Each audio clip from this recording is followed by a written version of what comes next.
విడనాడెన్నడు ఎడబాయడు. ఉన్నాడు దేవుడు నాకు తోడు, ఎడనాడెన్నడు ఎడబాయడు. కష్టాలలోనా నష్టాలలోనా వేదనలోనా శోధనలోనా విన్నాడు దేవుడు నాకు తోడు, విడనాడెన్నడు ఎడబాయడు. గాఢాంధకారములో సంచరించిన కన్నీటి లోయలో,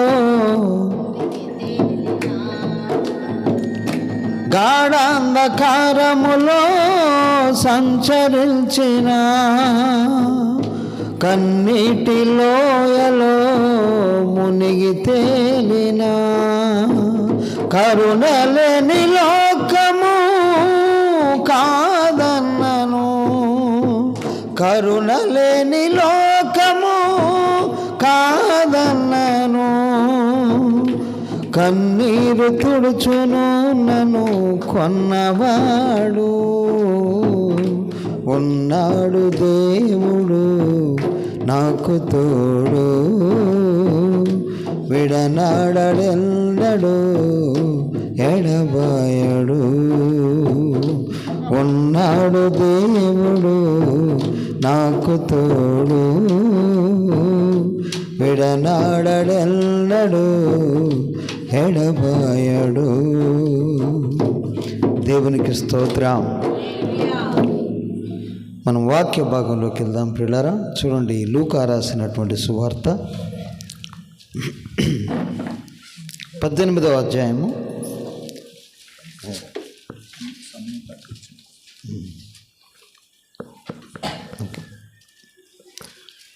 18వ వచనం నుంచి కొన్ని వచనాలు. ఒక అధికారి ఆయనను చూచి, సద్బోధకుడా, నిత్య జీవమునకు వారసుడనగుటకు నేనేమి చేయవలేనని ఆయనను అడిగాను. అందుకు యేసు,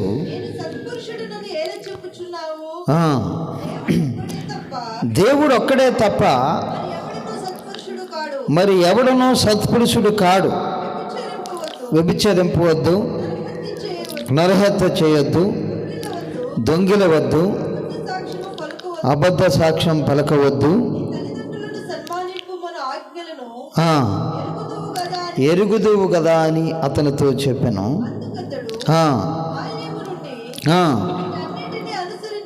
వీటన్నిటినీ అనుసరించుచూనే ఉన్నానన్ను. నీకింకా ఒకటి కొదువుగానున్నది, బేదలకిమ్ము, అప్పుడు పరలోకమందు నీకు ధనము కలుగును. నీవు వచ్చి నన్ను వెంబడింపుమని అతనితో చెప్పాను. అతడు మిక్కిలి ధనవంతుడు గనుక ఈ మాటలు విని మిక్కిలి వ్యసనపడగా,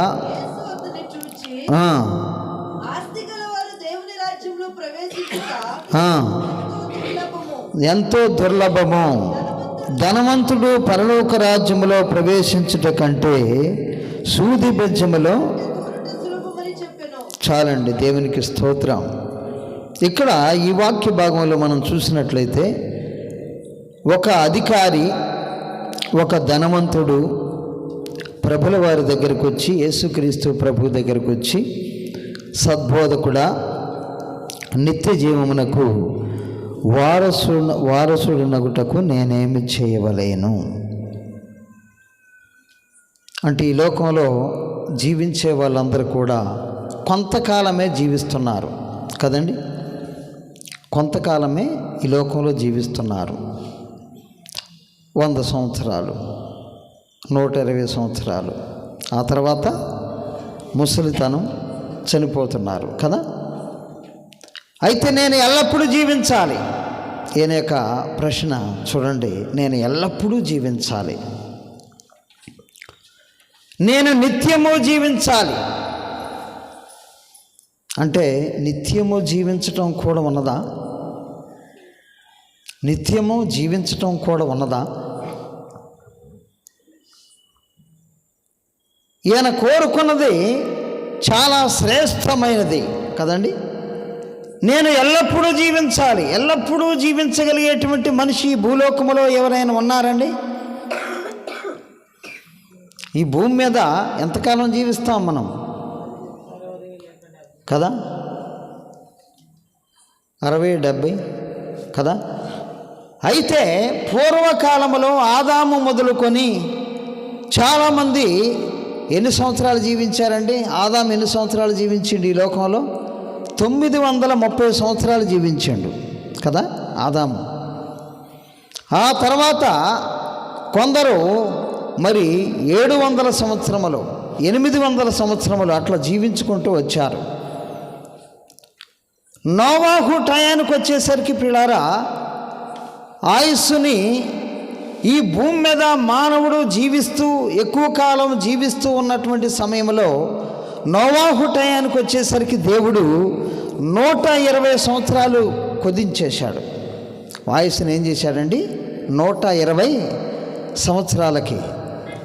6వ అధ్యాయం, ఆది కాండములో 6వ అధ్యాయంలో మనం చూస్తే మొదటి నుంచి కొన్ని వచనాలు చదివితే మనకు అక్కడే కనబడుతుంది. చూడండి.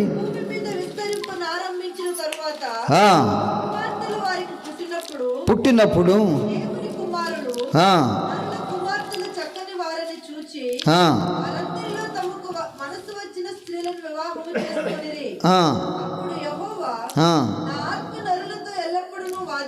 ఎల్లప్పుడు వాదించదు.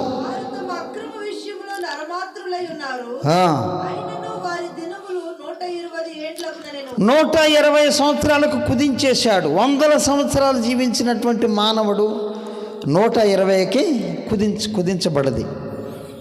క్రమక్రమంగా పాపం ఎక్కువైపోతుంది భూమి మీద. ఆది కాండములో దేవుడు పాపం ఎక్కువైతుంది. ఎప్పుడైతే ఆది మానవుడు పాపంలో పడిపోయాడో అప్పుడే ఆది కాండము 3:15లో వాగ్దానం చేశాడు. ఏంటి అనంటే కుమారుణ్ణి వాగ్దానం చేశాడు మనకి. దేవునికి స్తోత్రం. తన కుమారుడు ఈ లోకంలోకి వస్తాడు. ఆయన వచ్చి ఏ సాతానైతే అవ్వమ్మను ఆదామును మోసగించిందో వాడి తలను చితగ్గొడతాడు. దేవునికి స్తోత్రము కలుగును గాక. వాడి యొక్క తలను చితగ్గొడతారు అని చెప్పి దేవుడు వాగ్దానం చేసి ఉన్నాడు. ఆ 3:15వ వచనంలో మనం చూస్తే నీకును స్త్రీకిని నీ సంతానమునకును ఆమె సంతానమునకును వైరము కలగజేసేదను. అది నిన్ను, అది అన్న చోట మూల భాషలో ఆయన, అది నిన్ను తల మీద కొట్టును అంటే సాతానుతో దేవుడు మాట్లాడుతున్నటువంటి మాట. ఆయన నిన్ను తలను చిత్తగొట్టేస్తాడు అని వాగ్దానం చేశాడనమాట. దేవునికి స్తోత్రం. నోవాహు టయానికి వచ్చేసరికి 120 సంవత్సరాలు అయింది. దావీదు టయానికి వచ్చేసరికి పిల్లారా 70-80 సంవత్సరాలు. 90వ కీర్తన 10వ వచనంలో కదండి. 70-80. మరి ఇప్పుడండి ఆయుష్ ఎంతకే కుదించబడదండి? ఇక మనం ఎవరైనా చెప్పచ్చు. ఎంతండి? 60 మ్యాక్సిమం కదా.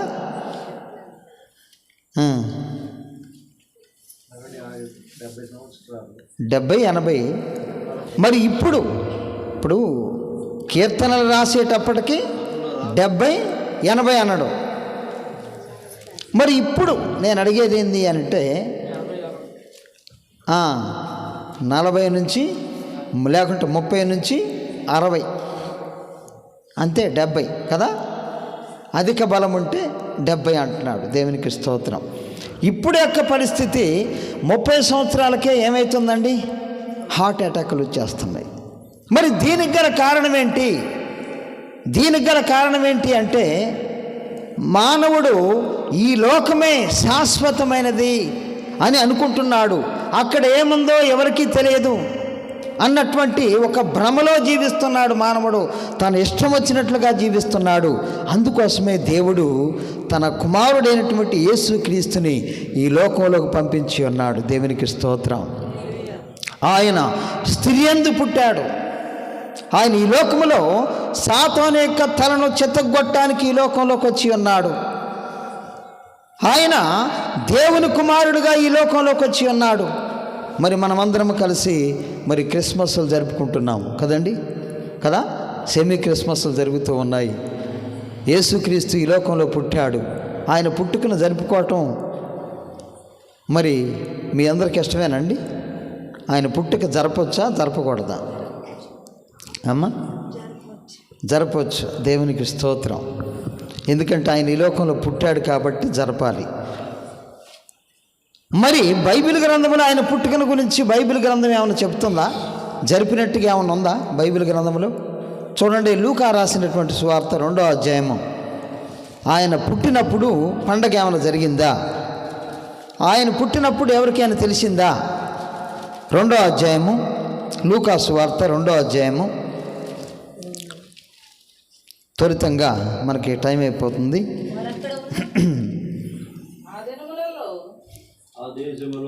14వ వచనం చదివి సాయించి 13, 14 చదవండి. వెంటనే పరలోక సైన్య సమూహము ఆ దూతతో కూడా ఉండి సర్వోన్నతమైన స్థలములలో దేవునికి మహిమయు ఆయనకిష్టమైన మనుషులకు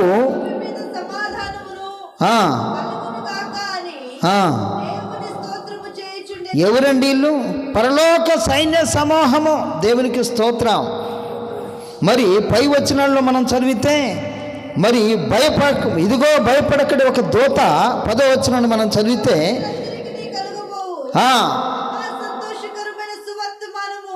మహా సంతోషకరమైనటువంటి శుభవర్తమానము దావీదు పట్టణమందు నేడు రక్షకుడు మీ కొరకు పుట్టి ఉన్నాడు, ఈయన ప్రభు అయిన క్రీస్తు. దేవునికి స్తోత్రం అని దూత చెప్పిన తర్వాత ఆ దూతతో పాటు పరలోకము నుంచి ఒక సైన్యం దిగిందట భూమి మీదకి.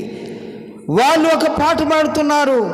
ఏమనంటే, సర్వోన్నతమైన స్థలములలో దేవునికి మహిమా,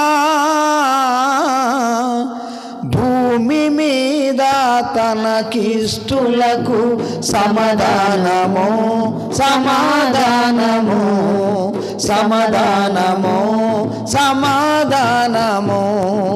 యేసుక్రీస్తు పుట్టెను బేత్లెహేమునందున, మనకెంతో ఆనందం, మనకెంతో సంతోషం. హల్లెలూయా. దేవునికి స్తోత్రం. ఈ పాట పాడింది ఎవరంటే మనుషులు పాడలేదండి. ఒక దూత చెబుతూ ఉండగా ఈ గొల్లలకి సమాచారం అందిస్తూ ఉంటే ఒక పరలోక సైన్యము దిగింది. దేవునికి స్తోత్రం. ఈ సైన్యమే పరలోక సైన్య సమూహం అంటే దూత గణములు భూమి మీదకి దిగి యేసు యొక్క పుట్టుకను గురించి పాట పాడుతూ ఉన్నారు. దేవునికి స్తోత్రం. భూమి మీద సమాధానం, ఆ సమాధాన సువార్త ప్రకటించడం కోసమే మేము సేవకులంగా మరి జాన్ రోషన్ గారు వారి కుటుంబంతో ఇక్కడ దిగి ఉన్నారు. దేవునికి స్తోత్రం. మీకు శుభవర్తమానము తెలియజేయటం కోసమే క్రీస్తు లోకంలో పుట్టాడు. ఆయన పుట్టుక ఒక మహత్తరం, ఆయన పుట్టుక ఒక విశిష్టం. దేవునికి స్తోత్రం. ఎందుకో తెలుసండి, చాలామంది మహానుభావులు పుడుతున్నారు ఈ లోకంలో, గొప్ప గొప్ప పేరు కలిగిన వారు పుడుతున్నారు ఈ లోకంలో, చాలామంది గొప్ప వ్యక్తులు పుడుతున్నారు ఈ లోకంలో. కానీ ఈ యేసుక్రీస్తు ప్రభువారు ఈ లోకంలో పుట్టాడు. ఆయన 33.5 సంవత్సరములు మాత్రమే జీవించాడు.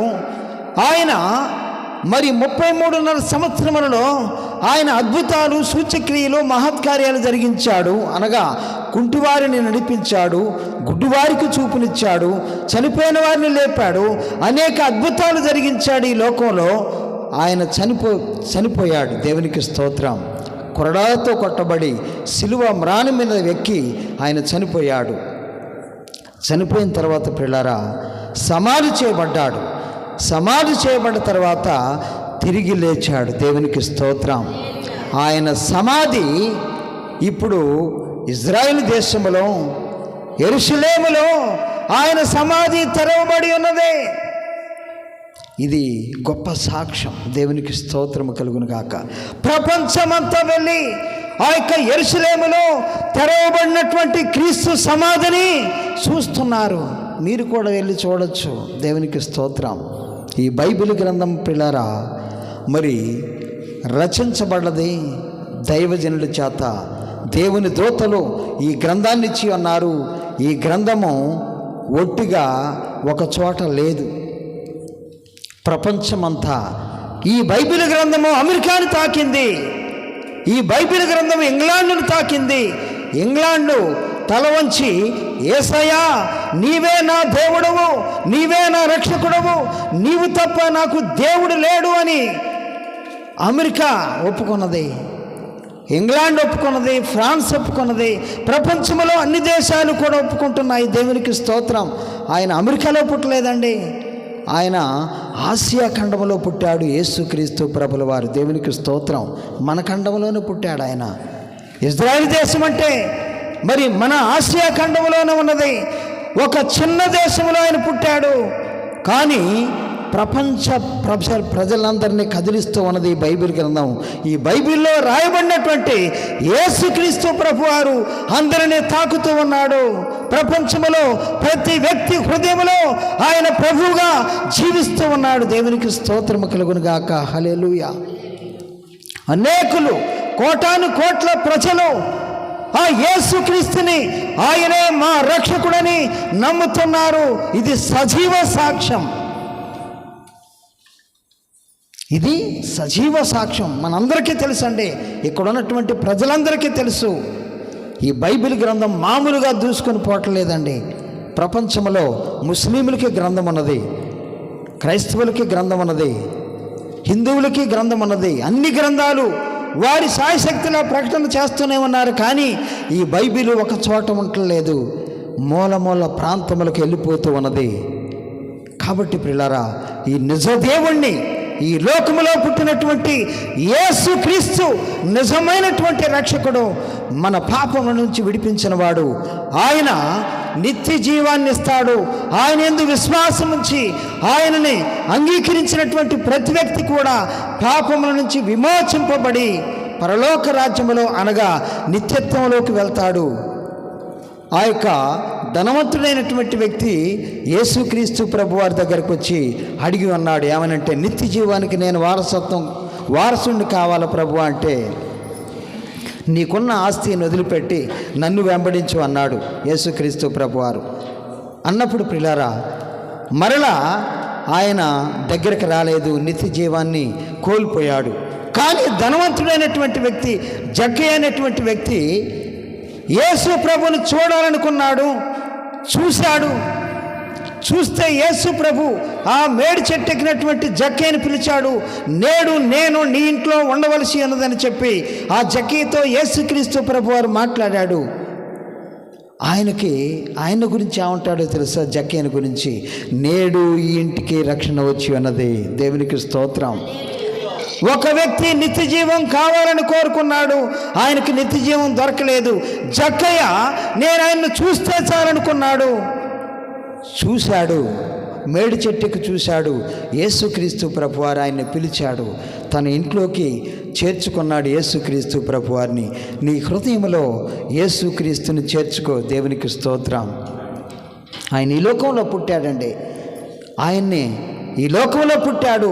అనేకుల ప్రాంతాలని తాకుతూ ఉన్నది బైబిల్ గ్రంథం. యేసుక్రీస్తు ప్రభువారు అందరూ యేసుక్రీస్తు ప్రభువారిని రక్షకునిగా అంగీకరిస్తున్నారు. ఈరోజు సువార్త నీ దగ్గరకు వచ్చింది. నీవు కూడా అంగీకరించు ఆ యేసుని, యేసే రక్షకుడని, యేసే దేవుడని, యేసే నిజమైనటువంటి ఈ ప్రపంచంలో మరి అన్ని దేవుళ్ళ కంటే, అన్ని దేవతల కంటే నిజమైనటువంటి దేవుడు, నిజమైనటువంటి గ్రంథం యేసుక్రీస్తు గ్రంథమని, బైబిల్ గ్రంథమే నిజమైనదని నువ్వు ఒప్పుకోవటానికే మరి ఈరోజు మేమందరం కూడా ఇక్కడికి వచ్చి ఉన్నాం ప్రియులారా. రుజువులతో సహా అక్కడ యెరూషలేములో యేసుక్రీస్తు సమాధి తెరవబడి ఉన్నది. కాబట్టి ఇది సజీవమైనటువంటి సాక్ష్యం. మరి కాబట్టి ప్రియులారా, మీ అందరికీ సువార్తను మరి మేము అందించడానికి ఇక్కడికి వచ్చి ఉన్నాం. మరి దైవజనుడు మరి జాన్ రోషన్, అదేవిధంగా రోజా, వారిరువురు ఇక్కడికి వచ్చి ఉన్నారు ప్రియులారా. మీరు వారి దగ్గరికి రావచ్చు, వారి దగ్గర అనేక విషయాలు మీరు నేర్చుకోవచ్చు. సువార్తను వాళ్ళు చెప్పడానికి ఇక్కడికి వచ్చి ఉన్నారు. కాబట్టి అలాంటి కృప ఈ గ్రామమునకు, ఈ ప్రజలకు ఇక్కడ ఉన్నటువంటి ప్రతి ఒక్కరికి దేవుడు అనుగ్రహించునుగాక. చిన్న ప్రార్థన. స్తోత్రములు తండ్రి, పరిశుద్ధుడు అయిన ప్రభువా, మహోన్నతుడ, సర్వశక్తిమంతుడా, నీకే వందనాలు చెల్లిస్తూ ఉన్నాం. అయ్యా, జాన్ రోషన్, రోజాని దీవించునైనా ఈ ప్రదేశంలో వారికి ప్రభువా అనేక ఆత్మలను పట్టుకునేటువంటి వారుగా వారు ఉండగలట్టుకు ఆ శక్తిని, ఆ యొక్క ప్రభువా ఆత్మ ధైర్యమును వారికి కలిగించండి. నీ ఆత్మతో వారిని నడిపించండి ప్రభువా. నీకే వందనాలు చెల్లిస్తూ ఆ కుటుంబాన్ని దీవించండి. వారికి ఇచ్చినటువంటి బిడ్డలను జ్ఞాపకం చేసుకో. ఇక్కడ కూడా వచ్చిన ప్రతి బిడ్డను కూడా దీవించండి. ఈ యొక్క కొండపల్లి ప్రాంతమంతటిని కూడా తాకి నడిపించండి ప్రభువా. ప్రతి బిడ్డ కూడా క్రీస్తుని అంగీకరించిన బిడ్డలుగా ఉండగలట్టుకు, మావలే ఉండగలట్టుకు సహాయం చేసి నడిపించమని యేసు నామమున అడిగి వేడుకొనిచున్నాం తండ్రి. Amen, amen.